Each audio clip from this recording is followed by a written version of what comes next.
நல்ல பக்கத்துல தன்னனைத்தான் என்று சொல்லியே வில்லிசை பாட அம்மா வில்லிசை பாட வந்தருவாய் காலை மகளே தன்னனைத்தான் என்று சொல்லியே வில்லிசை பாட அம்மா வில்லிசை பாட வந்தருவாய் காலை மகளே. இளையோத்திரனை பரிசாட்சி வகையில் இளையோத்திரன் என்ற தலைப்பிலான வில்லு பாட்டு கொடுக்கப்பட்டுள்ளது. ஆமாம் கொடுக்கப்பட்டுள்ளது. வில்லு இது வில்லு இது வீர தமிழன் வில்லு வில்லு இது வில்லு இது வீர தமிழன் வில்லு. கேளு கேளு நம்ம இளையோத்திரனை கேளு கேளு கேளு நம்ம இளையோத்திரனை கேளு. நாடும் வீடும் செழிக்கணும் நம்ம இளையோர் சக்தி வளரணும் நாடும் வீடும் செழிக்கணும் நம்ம இளையோர் சக்தி வளரணும். அறிவும் ஆற்றலும் பெருகணும் நல்ல திறமைகள் எங்கும் ஒளிரணும் அறிவும் ஆற்றலும் பெருகணும் நல்ல திறமைகள் எங்கும் ஒளிரணும். இதை பற்றி தான் பாட வந்தோமே ஐயா. ஆமாம் வந்தீங்க ஐயா.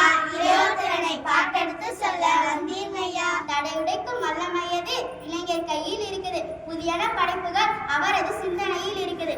இரும்பை போன்ற உடலும் எகிறு போன்ற மனமும் அவரது வெற்றியில் அறணும். அக்கா சொன்னியா சரிதான். ஆனா இப்ப அந்த திறமையா முழுமையா வெளிப்படுத்தவா? கேள்வி நல்ல கேள்விதான் பாப்பா. அறிவியல் வளர்ச்சின்ற பேர்ல அலைபேசிக்குள் முடங்கி போனோமே, தெருவெல்லாம் விளையாடிய கூட்டத்தை வீட்டுக்குள் அடைத்தோமே, உடல் உழைப்பை மறந்து உடல் நலத்தை கெடுத்து போட்டோமே. இதுல கிடைச்சது என்ன பாப்பா?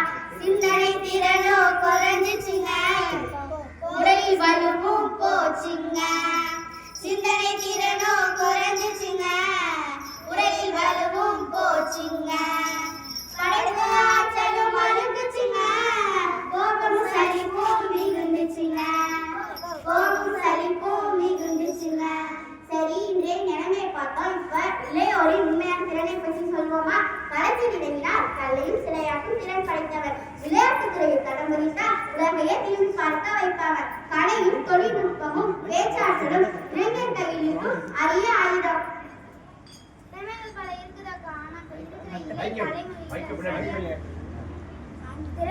இருக்குதாக்கா. ஆனா இருக்கிற இளைய தலைமுறையில சரியான பதில கொண்டு போறாங்களா? அதுதான் பாப்பா வேதனையே. ஆண்டப்பெற மோகத்துல நம் உடல் உழைப்பை மறந்தோமே, கற்பனையே உலகமின்றி கண்முன் இருக்கும் கடமைகளை இழந்தோமே, திறமைகளை தீண்டாமல் இசுமாறி இன்று நிற்கிறோமே. ஆமாம் ஆமாம், பெரியோர் சொன்ன அறத்தை மறந்தோம், நேரத்தின் அருமையை உணர மறந்தோம், நம் திறனை நாமே மறந்தோம். இனி ஆக்கப்பூர்வமாய் செயல்படுவோம், நாள்தோறும் நூல்களை வாசிக்கிறோம், நம் சிந்தனை திறனை வளர்த்துவோம், நம்முடைய தனித்திறனை உலகிற்கு உணர்த்துவோம், புதிய கலைகளை பயின்றுவோம், அலைபேசியை அளவாய் பயன்படுத்திடுவோம், நேரத்தை பயனுள்ளதாய் மாற்றிடுவோம். செயல்படுவோம் செயல்படுவோம், இளையோர் திறனை காட்டிடவே நாமும் செயல்படுவோம். இளையோர் திறன் செழிக்கட்டும், நம் நம்பிக்கை தலைக்கட்டும், இளையோர் சாதனை புரியட்டும், நம் நாடு வளம் பெறட்டும்.